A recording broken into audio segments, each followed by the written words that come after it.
Assalamualaikum warahmatullahi wabarakatuh. Bertemu kembali dengan Bapak Malik. Pada kesempatan kali ini saya akan menjelaskan tentang besaran turunan kelas 7. Tujuan dari pembelajaran ini yaitu yang pertama dapat menjelaskan besaran turunan, kemudian yang kedua dapat menurunkan besaran turunan.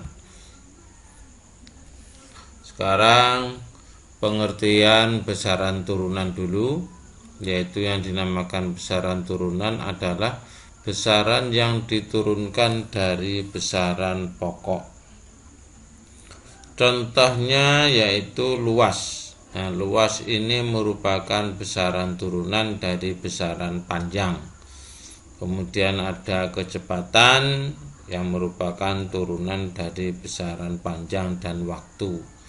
Nah, besaran-besaran pokok nanti akan kami ulas di slide berikutnya. Yang pertama adalah luas. Nah, benda yang berbentuk persegi panjang atau persegi ini ya, ditentukan dengan mengalihkan hasil pengukuran panjang dengan lebarnya. Kalau benda ini panjangnya adalah ini, nah, ini adalah panjang, kemudian yang ini adalah lebar. Maka untuk luasnya bisa dicari dari panjang plus kalikan lebarnya. Berikut, sekarang luas untuk benda tidak beraturan. Kita lihat ini, di sini ada daun, ini 2 daun. Nah, gimana cara mengukur luasnya? Ini tentunya agak susah. Maka secara fisika dapat dengan cara dibuat garis berpetak ya. Jadi garis berpetak, misalkan ini per 1 cm, ini 1 cm, ini juga 1 cm. Nah, setelah dibuat petak ya, garis berpetak, maka dihitung nih. Nah, ngitungnya begini. Ini misalkan petak 1, 2, 3, 4, 5 dan seterusnya sampai 34. Maka luasnya daun ini adalah 34 cm persegi. Loh, yang kecil ini enggak dihitung, ini diabaikan. Ini seperti ini. Ini karena luas daun yang masuk di kotak ini kecil, diabaikan. Yang besar aja dihitung. Kenapa yang besar dihitung? Karena yang kecil nanti bisa untuk menutupi kekurangan yang besar. Jadi kira-kira ini 34 cm persegi. Kalau satu petak ini adalah 1 cm. Berikut, volume. Bagaimana cara mengukur volumenya? Kalau bendanya bentuk beraturan ya, ini bentuk beraturan.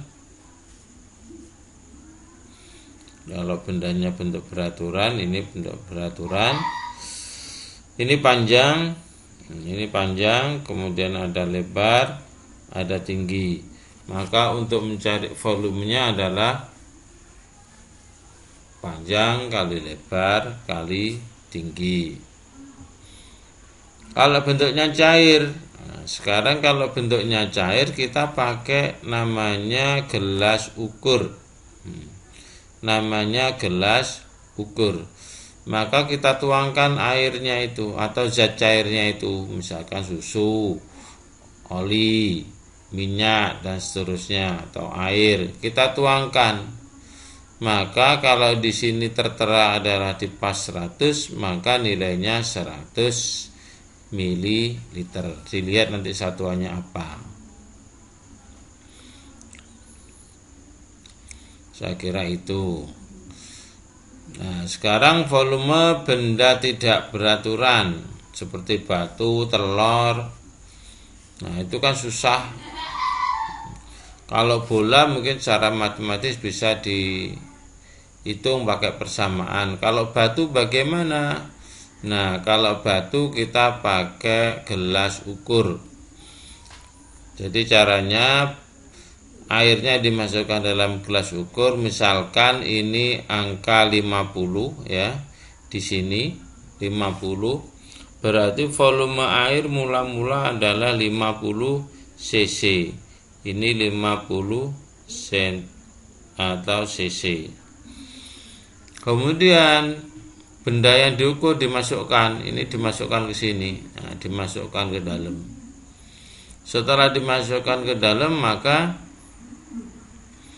airnya akan naik. Jadi volume airnya akan naik, misalkan ini ke 60. Jadi volume yang kedua adalah 60 cc cm kubik. Maka volume benda itu adalah volume sesudah dikurangi volume sebelum.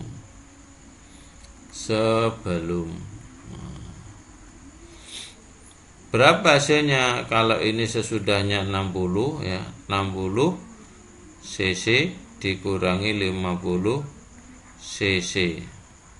Wah, ini cc. Maka hasilnya adalah 10 cc. Ini volume benda.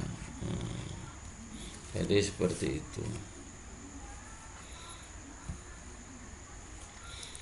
Berikutnya, nah, ada langkah yang kedua. Langkah kedua ini menggunakan gelas berpancur. Ya, gelas berpancur atau gelas pancuran. Mula-mula gelas berpancur ini diisi air atau cairan sampai penuh, ya, sampai penuh. Kemudian kalau sudah penuh, batu dimasukkan. Nah, ketika batu dimasukkan, ini ada batu, nah, dimasukkan ke dalam, maka airnya ini akan naik, airnya akan tumpah kok. Kemudian dikasih wadah. Nah, setelah masuk, volume air yang tumpah ini dihitung berapa ini. Oh, ini adalah volume batu. Jadi volume air sama dengan volume batu. Volume air yang tumpah sama dengan volume batu yang masuk. Jadi seperti itu. Ini yang keempat, konsentrasi. Ini besaran turunan yang keempat, yaitu konsentrasi larutan. Nah, sebelumnya kita harus tahu dulu istilah-istilah yang ada pada konsentrasi larutan, yaitu zat pelarut, yaitu suatu zat yang melarutkan zat tertentu. Di gambar ini zat pelarutnya adalah berupa air. Di sini berupa air. Nih, gambar ini adalah zat pelarutnya air. Air sebagai pelarut. Ya. Kemudian berikutnya, zat terlarut, yaitu zat yang jumlahnya lebih sedikit di dalam larutan tersebut. Yang dimasukkan apa? Yang dimasukkan adalah garam. Ini adalah garam. Maka garam ini sebagai terlarut. Ini jumlahnya lebih sedikit daripada airnya. Dimasukkan, maka setelah diaduk, maka garamnya nanti akan terlarut. Berikutnya adalah larutan. Larutan adalah campuran homogen yang terdiri dari dua atau lebih zat. Jadi ini air sama garam kalau sudah diaduk, ya setelah diaduk maka menjadi larutan, larutan garam. Jadi larutan garam. Kalau gula plus air namanya larutan gula. Nah, untuk mengetahui konsentrasi larutan maka pakai persamaan ini. Nah, persamaan ini. Massa terlarut dibagi volume pelarut. Jadi kalau massa ini satuannya misalkan gram, volume satuannya cm kubik, maka gram per cm kubik. Nah, jadi konsentrasi larutan menggunakan persamaan massa terlarut per volume pelarut. Contoh, Edo melarutkan 20 gram gula ke dalam 2 liter. Melarutkan 20 gram gula ke dalam 2 liter air. Ini berapakah konsentrasi larutan? Ini pertanyaan adalah konsentrasi larutan gula terbentuk dalam satuan gram per liter. Yang saya coret-coret ini adalah yang penting. Yang pertama, caranya apa yang diketahui? Yang diketahui adalah melarutkan, berarti pelarutnya apa? Yang terlarut adalah 20 gram berupa gula. Massa pelarutnya adalah air. Jadi ini massa terlarut, ini massa volume, ini bukan massa, maaf, salah ini. Volume pelarut, volume pelarut.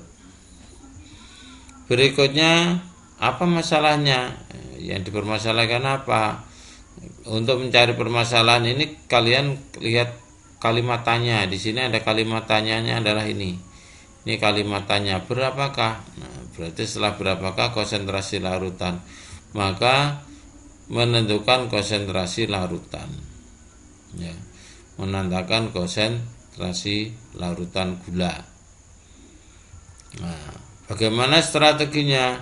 Nah, strateginya menggunakan persamaan yang ada, menggunakan persamaan penentuan konsentrasi. Jadi dasarnya adalah ini dari permasalahannya. Strateginya ini, kemudian bagaimana penerapannya? Nah, dengan cara menulis persamaannya dulu. Oh, maaf, ini bukan massa, ini keliru ini. Ini volume pelarut. Volume pelarut. Maka setelah itu kita masukkan datanya, diambil dari sini dimasukkan ke sini datanya. 20 gram per 2 liter, maka hasilnya adalah 10 gram per liter. Nah, ini mengikuti satuannya yang ada di sini. Kalau ini gram per liter maka gram per liter. Kalau gram per cm kubik ya gram per cm kubik. Ini cara mengetahui konsentrasi suatu larutan. Mungkin ini yang dapat saya sampaikan. Semoga kalian bisa memahaminya. Assalamualaikum warahmatullahi wabarakatuh.